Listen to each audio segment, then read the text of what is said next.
ഹരേ കൃഷ്ണ ഗുരുവായൂരപ്പം. നമുക്ക് ഒരുപാട് ദേവി ദേവതാ സങ്കല്പങ്ങളുണ്ട്. രാമൻ, കൃഷ്ണൻ, ബലരാമൻ തുടങ്ങിയ, അയ്യപ്പൻ, മുരുകൻ. അപ്പോൾ ഇതൊക്കെ ഇത്രയും ദേവതാ സങ്കല്പങ്ങൾ എന്തിനാണെന്ന് ചോദിച്ചാൽ എല്ലാം മനുഷ്യനെ ശിക്ഷണം നൽകുന്നതിനാണ്, പഠിപ്പിക്കുന്നതിന് വേണ്ടിയാണ് ഇവിടെ അവതരിച്ചത്.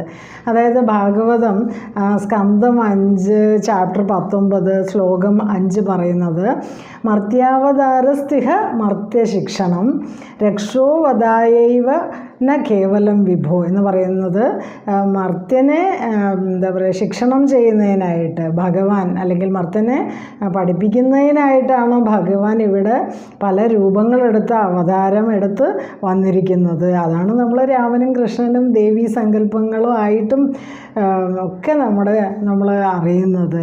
അപ്പോൾ ആ ഗുരുവായാണ് കാണേണ്ടത് ഓരോ ദേവതാ സങ്കല്പത്തെയും.